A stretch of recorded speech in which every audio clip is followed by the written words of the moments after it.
Prezados, nós iremos tratar neste caso, nesta aula, de mais um tema extremamente importante, que é sobre o dever fundamental de pagar tributos e os direitos fundamentais. A partir deste ponto, nós poderemos ter os elementos gerais para compreender o conceito de tributo. Nós vimos anteriormente o contexto histórico que a tributação surgiu e agora nós iremos verificar a questão dos deveres fundamentais de pagar tributo. Em seguida, passaremos a análise do tributo, das suas espécies tributárias e da obrigação tributária particularmente. Bem, este ponto irá versar sobre a repartição de competências tributárias em um Estado constitucional. A tributação é uma forma de exercício de um poder, no caso o poder fiscal, mas que é realizado conforme alguns limites normativos que determinam as competências capazes de permitir a cobrança de tributos.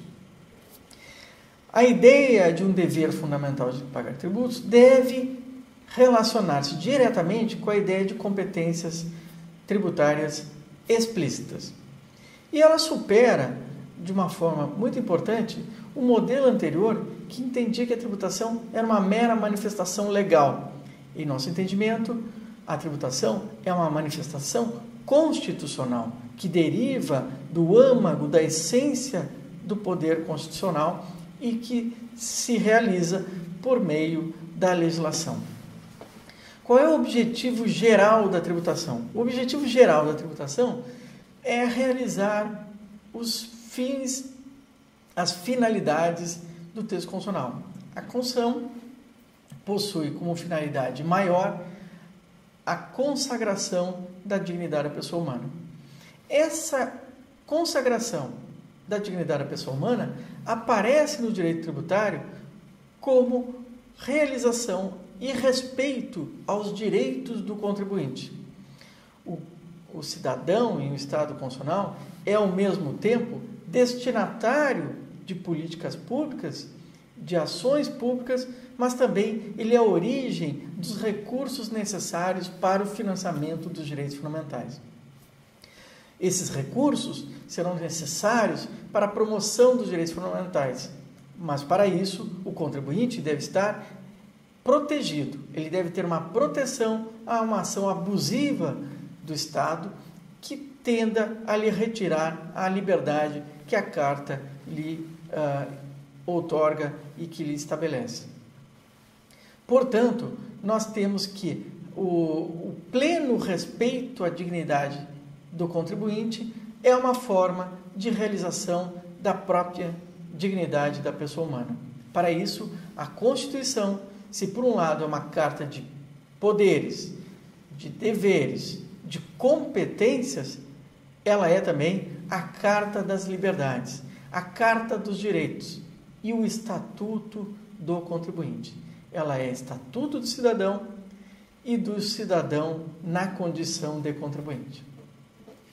Nós temos também que estes deveres fundamentais, eles surgem como um tema relevante. Alguns autores questionam a própria ideia de dever fundamental de pagar tributos, como se fosse uma ideia nociva, inútil, academicamente falando ou cientificamente falando, e mesmo desnecessária do ponto de vista científico-normativo.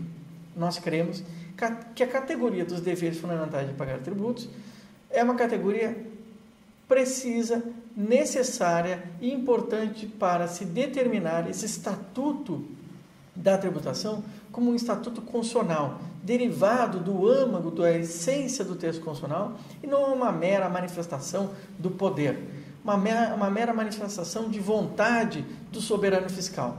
Não, a tributação tem uma origem que está na gênese do Estado constitucional, que é quando os cidadãos livres decidem fundar uma ordem democrática e republicana e precisam de recursos para o financiamento dos seus interesses.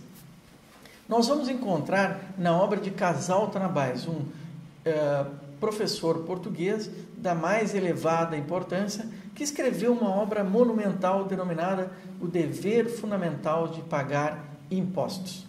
Esta obra do professor Casal Trabais é uma obra clássica e relevante. Para o autor, os deveres fundamentais surgem como categoria autônoma ao lado dos direitos fundamentais. Mas para o exercício de direitos fundamentais, eu não preciso vinculadamente realizar um dever fundamental. São categorias autônomas, porém correlacionadas no sistema geral do texto constitucional. A ideia de deveres fundamentais é a ideia de que nós possuímos deveres positivos perante a comunidade pública. Esses deveres surgem ao mesmo tempo que estabelecemos direitos e podem ser estabelecidos de modo mais geral, como o dever de pagar tributos, o dever de pagar certas contribuições, de prestar serviço militar obrigatório, de defesa da pátria, entre alguns outros que nós poderíamos mencionar. Agora, qual seria a eficácia deste dever fundamental de pagar tributos? Cremos que não há uma cláusula geral de deverosidade social, ou seja, uma cláusula que estabelecesse a eficácia geral de um dever implícito no texto constitucional que pudesse estabelecer obrigações legais concretas ou que pudessem ser exigidos sem uma enunciação expressa no texto constitucional ou nas normas infraconstitucionais. Essa ideia de dever, ela justifica de modo maior a noção do poder republicano, do poder democrático e da segurança jurídica em um Estado de Direito. Mas ela não é suficiente por si só para trazer imediatamente uma aplicabilidade direta para criar restrição aos direitos fundamentais imediatos ao cidadão. Eu não posso alegar genericamente a cláusula geral, o dever geral de pagar tributos, como algo capaz de orientar o legislador ou ao julgador para criar novas obrigações tributárias. Aqui é sempre necessário esclarecer que seria necessária uma competência expressa para a constituição de um dever ou de uma obrigação tributária específica e concreta, não havendo aquela aplicabilidade direta. Essa ideia se encontra no próprio texto constitucional, na ideia de que somente a lei pode criar obrigações, e essas obrigações são estabelecidas de modo claro. E no caso do conceito de tributo, que o próprio administrador está plenamente vinculado à legislação. Portanto, não há no sistema constitucional uma regra de atribuição implícita de competência tributária ao fiscal, ao administrador, ao poder fiscal, para estabelecer novas obrigações tributárias sem lei para tanto. Não há também, tal como nos direitos fundamentais, uma abertura material. Não há essa abertura. O texto em relação às competências é rígido, fechado e deve ser seguido de modo vinculado. Portanto, a ideia dos direitos e dos deveres fundamentais recebe eficácias distintas no texto constitucional. Qual é a delimitação dos deveres fundamentais estabelecidos pelo texto constitucional em relação ao poder de pagar tributos? O primeiro é o princípio republicano, que todos devem contribuir de modo geral e, no caso, de modo igualitário, conforme o princípio da isonomia tributária. Pelo princípio democrático, que essa tributação deve ser estabelecida pela sociedade, pelos seus órgãos de representação, por meio da legislação. A lei, como emanação da vontade popular, da vontade do povo, é a única forma de atribuição, de aplicabilidade da norma. Portanto, essa norma tem aplicabilidade indireta, uma eficácia indireta por meio da concretização da vontade popular, por meio de um comando normativo que é a legislação. E também devem existir critérios para a determinação da carga tributária a ser estabelecida a cada um. O princípio republicano, que estabelece que todos devem financiar as despesas públicas, juntamente com o princípio democrático, que diz que os destinatários e a origem desses recursos devem deliberar sobre a forma de financiamento, deve ser realizada com base em um critério, qual seja a capacidade contributiva que cada um tem para o financiamento desses direitos fundamentais. Quais são os limites a esses deveres fundamentais? O primeiro é a ideia de repartição rígida de competências tributárias que o texto constitucional estabelece, de legalidade estrita, que eu não posso estabelecer diretamente uma obrigação tributária não prevista em lei. Então, não poderia, por exemplo, um princípio qualquer, como, por exemplo, o princípio da solidariedade, estabelecer uma competência tributária por meio de uma ideia de competências implícitas que não existe no nosso sistema. Por outro lado, o princípio da subsidiariedade, que diz que somente serão exigidas contribuições privadas na medida em que forem absolutamente necessárias, devendo as atividades sociais, a realização das ações sociais, serem realizadas de modo espontâneo pela sociedade. A sociedade, de modo espontâneo, deve tentar realizar os seus preceitos, os seus interesses, os seus desejos. E somente quando houver uma falta, uma inexistência, talvez uma falha de sociedade em realizar esses interesses de modo espontâneo e organizado, é que nós iremos exigir a cooperação social financiada por todos por meio da tributação. O princípio da subsidiariedade sobrepõe-se, portanto, aqui a ideia de solidariedade. A solidariedade está ao lado da subsidiariedade como uma forma de complementar essa impossibilidade da sociedade autonomamente resolver os seus desígnios. Por outro, o princípio da proporcionalidade é um limite claro, que estabelece que os meios utilizados, no caso da tributação, devem estar coerentemente vinculados, ligados aos fins que se pretende realizar. Deve haver uma adequação entre meios e fins. Os meios utilizados devem ser necessários, estritamente necessários aos fins que nós almejamos. E, por outro lado, deve existir uma razoabilidade na escolha dos meios que são pressupostos. Portanto, quais são os requisitos desse dever fundamental de pagar tributo? Primeiro, a ideia é que não existe uma aplicabilidade direta e imediata, como nós verificamos. É necessária a complementação por meio da legislação. É também estabelecido que esse dever fundamental de pagar tributos, ele não decorre de leis gerais, cláusulas gerais, comandos abertos, mas está concretizado, densificado em regras específicas. O texto constitucional brasileiro estabelece requisitos adicionais, como a necessidade de uma lei complementar, ou a ideia de uma reserva de lei complementar. Há também, no sistema de financiamento dos direitos fundamentais, a ideia de que as restrições aos direitos fundamentais devem ser expressas.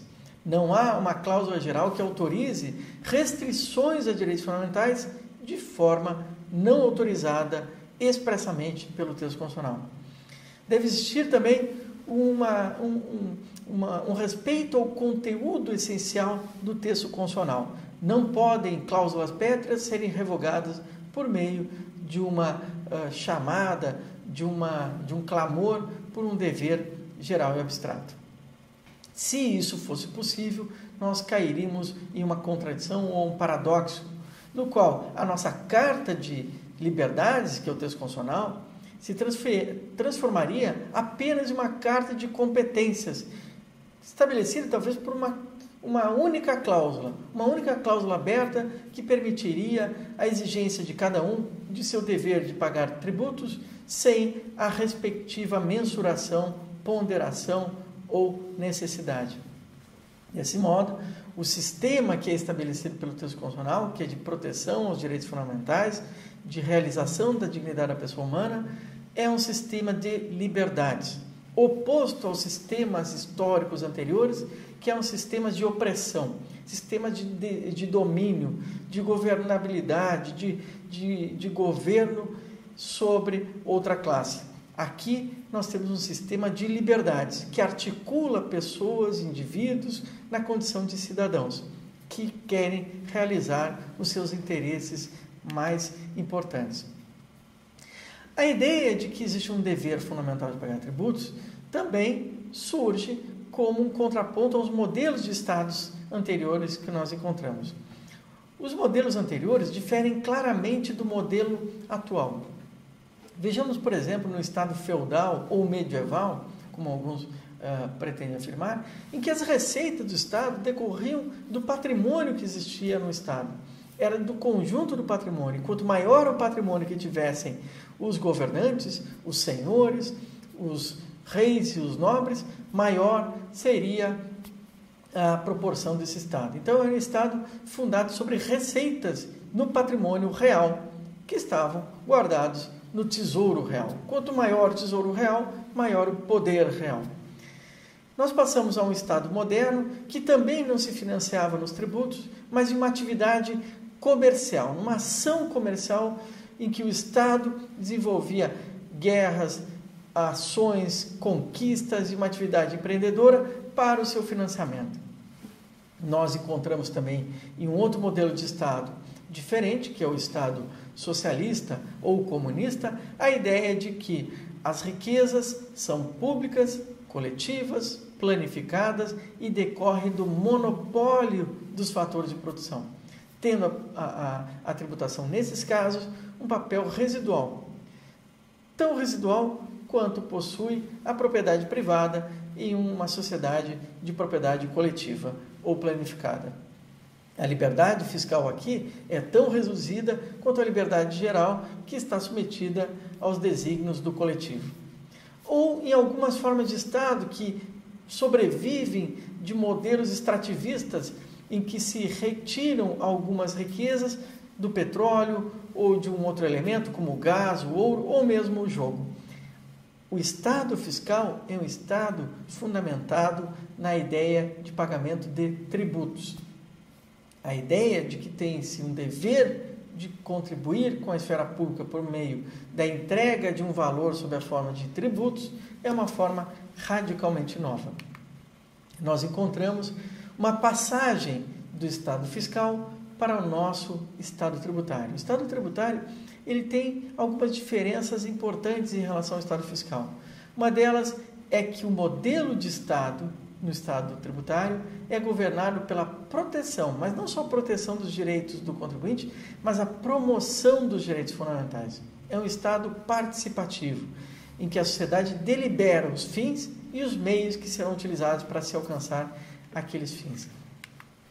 Em um quadro que nós podemos mencionar de forma bastante breve em relação à tributação, nós poderíamos dizer que no Estado liberal nós temos uma forma de Estado fiscal, um tipo de Estado fiscal como nós mencionamos anteriormente. Esse Estado fiscal aparece igualmente no Estado social. Já o Estado social e democrático de direito que nós vivemos é um modelo diferente. É um Estado de promoção dos direitos fundamentais e, portanto, nós o designamos como Estado tributário e não mais como um mero Estado fiscal. O que se modifica na estrutura? Primeiro, em relação ao financiamento do Estado. No caso do Estado fiscal, o financiamento se dava essencialmente por meio de impostos universais. Esses impostos universais é que financiavam as tarefas públicas mais gerais da sociedade. No Estado social, há uma ideia de intervencionismo maior do Estado na economia, com a criação de contribuições na ordem econômica, ou de intervenção na ordem econômica, e contribuições sociais para o financiamento da chamada Seguridade Social.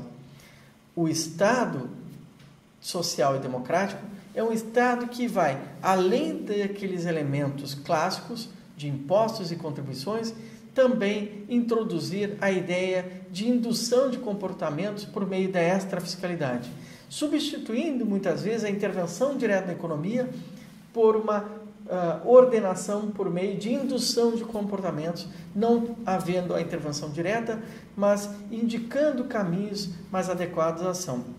Dentre exemplos que nós podemos citar, seria o caso da tributação ambiental, que tenta reduzir o uso de produtos e métodos que são poluidores por meios mais limpos, mais verdes, sustentáveis, com o uso de tributações diferenciadas sobre cada um desses produtos. A característica principal de cada setor. No Estado liberal, nós temos a ideia de neutralidade. O Estado deve ser neutro e quanto menor for a intervenção estatal, melhor. A atuação estatal ela é sempre prejudicial em certa medida quando adentra na esfera econômica e na esfera social. O Estado social, por outro lado, ele defende uma ideia absolutamente distinta. A ação do Estado na economia e na esfera social é virtuosa e, portanto, bem vista. No Estado democrático e social, nós temos a ideia de uma combinação equilibrada entre neutralidade concorrencial e atuação regulatória e indutora de comportamentos. O intervencionismo aqui deixa de ser um intervencionismo duro, direto, realizado no Estado social e passa a ser um intervencionismo indireto, indutor, regulador. Como elemento característico do Estado liberal, nós temos a busca da eficiência econômica, enquanto no Estado social, a busca da justiça social. No caso do Estado democrático que nós vivemos, há um modelo mais equilibrado, de busca de eficiência econômica com eficiência social, com justiça social, em que a promoção dos direitos fundamentais deve ser realizada independentemente pelo mercado ou pelo Estado, mas por quem detenha as melhores condições de alcançar os fins almejados. Todos os sistemas têm defeitos porque a humanidade, o ser humano, é um ser imperfeito. E, portanto, também aqui nós encontraremos alguns defeitos. Quais são os defeitos do Estado liberal? O primeiro é esse descompromisso social que se coloca em segundo plano. A ideia principal, o vetor principal desse Estado é a busca de resultados econômicos e de uma eficiência econômica. No caso do Estado social, é justamente essa desconsideração, esse desvalor em relação à eficiência econômica que gera um descontrole do setor público como tido como virtuoso, capaz de adentrar em cada nicho, em cada espaço, cada milímetro da vida social, hipertrofiando a vida pública e social e causando uma ineficiência econômica, e a ineficiência econômica traduz paradoxalmente uma injustiça social.